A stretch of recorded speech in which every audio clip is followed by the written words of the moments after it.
Olá, seja bem-vindo! Hoje é sexta-feira, dia 5 de agosto de 2022. Você acompanha agora as notícias da região e do mundo.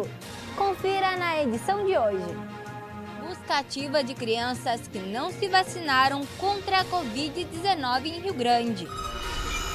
Casos de varíola do macaco confirmados no Rio Grande do Sul já chegam a 12. Em Dom Pedrito, o benefício eventual continua garantindo a famílias em situação de vulnerabilidade cadastradas no Cadastro Único.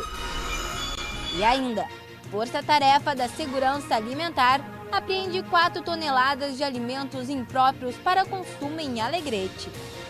Essas notícias você acompanha agora no Informe Região.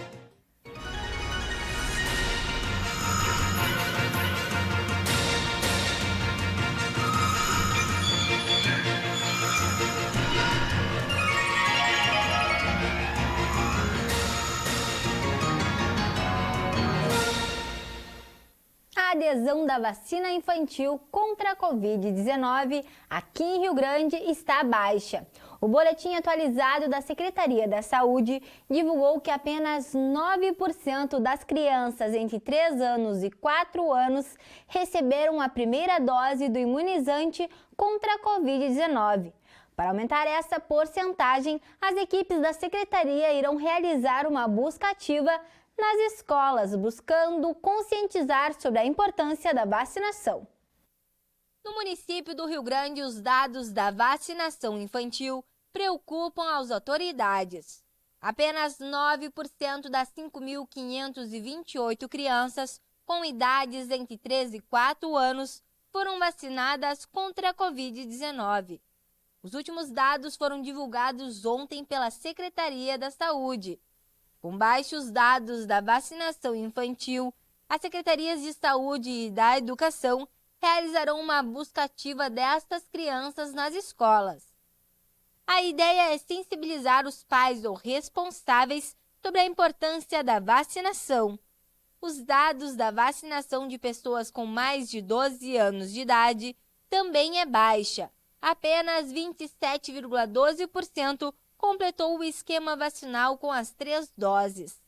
Importante lembrar que a resposta das doses das vacinas ao vírus da Covid-19 é em torno de 3 a 4 meses. Por isso, é importante estar com o ciclo vacinal completo. Fique atento às doses disponíveis no município. Crianças, primeira e segunda dose. Adolescentes, primeira e segunda dose e dose de reforço. Pessoas com 18 anos até 39 anos, primeira e segunda dose e dose de reforço. E pessoas de 40 anos ou mais, primeira e segunda dose e dose de reforço. E ainda o reforço 2. Procure o posto de saúde mais próximo e complete o seu ciclo vacinal. 12 casos da varíola do macaco já foram confirmados em 7 municípios do Rio Grande do Sul. Os dados foram divulgados pelo Boletim Epidemiológico da Secretaria da Saúde do Estado. Casos de varíola do macaco confirmados no Rio Grande do Sul já chegam a 12. 7 deles foram confirmados pela Secretaria da Saúde na última semana. São 7 homens e 5 mulheres confirmados até a última quarta-feira. Os casos foram confirmados em Canoas, Caxias, Garibaldi, Igrejinha, Porto Alegre, Uruguaiana e Viamão. A varíola do macaco é causada por um vírus e foi diagnosticada e identificada na década de 60, primeiro em macacos. Por isso, ficou conhecida como varíola dos macacos. Essa doença tem caráter endêmico em alguns países da África Central e da África Ocidental. Ao longo da história da saúde pública mundial, houve surtos em alguns países, como nos Estados Unidos, mas foram poucos casos. Neste ano, foi identificado o primeiro grande surto em países não endêmicos, países que não são da África Central e da África Ocidental. A principal forma de transmissão é por meio do contato pele com pele, secreções ou por objetos pessoais do paciente infectado. Os pacientes diagnosticados devem receber líquidos e alimentos para manter o estado nutricional adequado a manter as lesões cutâneas limpas e secas. Agora falando do município de Dom Pedrito. O Executivo Municipal irá ampliar os números de cestas básicas distribuídas para as famílias em situação de vulnerabilidade social. Atualmente, 243 cestas já são distribuídas, mas a estimativa é que este número seja ampliado a partir de segunda-feira. O governo municipal informa que os moradores que ainda não recebem outros benefícios, como o Auxílio Brasil, devem procurar o CRAS da região mais próximo. A partir da próxima semana, famílias em situação de vulnerabilidade social em Dom Pedrito contarão com acréscimo na distribuição de seus alimentos. Buscando adequar-se à Política Nacional da Assistência Social, a Secretaria do Trabalho e Desenvolvimento Social da cidade irá ampliar o número de cestas da complementação alimentar. O reforço será na quantidade e na variedade dos produtos. Atualmente, a Prefeitura oferece apoio para a alimentação da população vulnerável com a distribuição diária de 2 pães por pessoa. São 243 famílias. A partir da próxima segunda-feira, a distribuição de pão será extinta e a verba será destinada para ampliar as cestas de complementação alimentar. A cesta estará disponível aos moradores mediante pré-requisitos específicos. Quem não tiver acesso a outros benefícios, como o Auxílio Brasil, deve procurar a equipe do CRAS mais próxima para verificar a possibilidade de ser contemplado com a cesta. A população tem acesso a serviços oferecidos por estes canais. Benefício de prestação continuada, Auxílio Brasil e Auxílio Gás são benéficos do governo federal. Pelo governo estadual, o Devolve ICMS é ofertado. Pelos municípios, os benefícios eventuais como cesta de complementação alimentar, passagem intermunicipal, isenção de certidões, auxílio funeral e kit natalidade. As famílias que ainda não acessam outros benefícios devem procurar a equipe do CRAS mais próxima. O atendimento acontece nos turnos da manhã e da tarde. Veja onde conseguir a informação sobre os benefícios. CRAS Getúlio Vargas, Rua Bento Gonçalves, número 576, telefone 3243 5982 ou 981 12 24 21. CRAS São Gregório, Rua Santos Dumont, número 1504, telefone 3243 5965 ou 8112 2408. 4 toneladas de alimentos impróprios para o consumo foram descartados pela Polícia Civil, em mais uma operação da Força Tarefa realizada ontem no município de Alegrete, na região sudoeste do estado. Durante a ação, vários comércios da região foram autuados. Na última quinta-feira, a Polícia Civil, por intermédio da DEIC, junto à Força Tarefa de Segurança Alimentar, que é também composta por agentes do Ministério Público Estadual, a Secretaria Estadual de Agricultura e Pecuária, Vigilância em Saúde, Vigilância Sanitária Municipal e a Brigada Militar, através do Batalhão Ambiental, apreenderam 4 toneladas de alimentos impróprios para o consumo. Os alimentos foram inutilizados e os comércios autuados. Membros da Força Tarefa constataram várias irregularidades em diversos locais.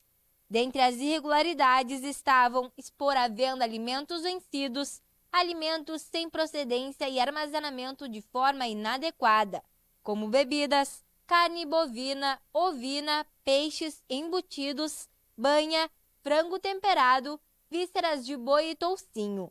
A fiscalização tem o objetivo de garantir que os alimentos estejam seguros para serem disponibilizados à população, mantendo-se assim próprios para o consumo e benefícios para a saúde. Os responsáveis pelos estabelecimentos comerciais poderão responder por delito contra a relação de consumo, prescrito no artigo 7, inciso 9 da Lei nº 8.137/90. Em operação realizada ontem, a primeira delegacia de polícia de Novo Hamburgo localizou um laboratório de drogas que atuava na região metropolitana de Porto Alegre. Durante a ação, foram apreendidos mais de 20 quilos de entorpecentes e outros produtos utilizados na comercialização. Confira. Na última quinta-feira, através da primeira delegacia de polícia de Novo Hamburgo, foi localizado um laboratório de entorpecentes sintéticos. Este laboratório estava sediado em uma residência na cidade. O local tinha como líderes um casal. Estes dois ficavam responsáveis pela produção e distribuição dos entorpecentes. O homem e a mulher foram presos em flagrante por tráfico. No local, foram apreendidos grandes quantidades de diversos entorpecentes. Ao todo, mais de 20 quilos do que seria comercializado. Junto estavam 3 pistolas 9mm de fabricação israelense, municiadas com carregadores sobressalentes, 5 balanças de precisão, 5 celulares, anotações do tráfico e um veículo. Sexta-feira será de temperaturas mais baixas e tarde nublada em Rio Grande e em partes das cidades aqui do estado. O clima ficará estável durante a tarde e também na parte da noite. Os ventos estarão fracos em sua grande maioria e a umidade se manterá baixa. Vamos agora conferir a previsão de hoje para a sua cidade. A tarde em Rio Grande terá a diminuição das nuvens e a aparição do sol. Na parte da noite, a nebulosidade deve retornar. Ventos fortes que podem chegar a 47 km por hora. Já a umidade se manterá na casa dos 70% nesta tarde.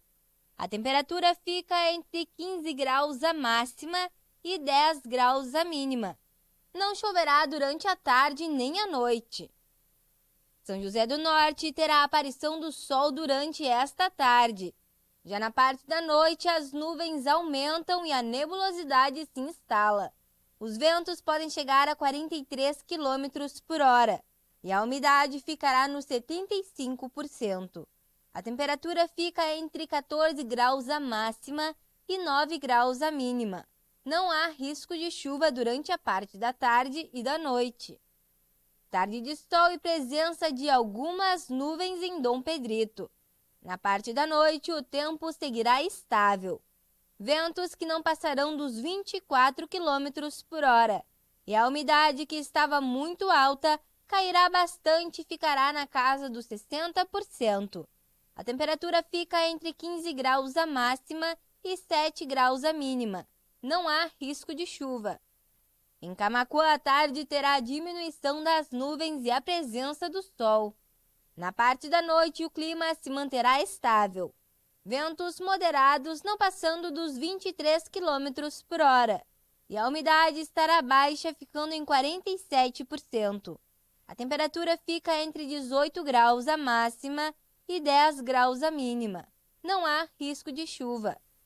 Tarde de sol com diminuição das nuvens em Venâncio Aires.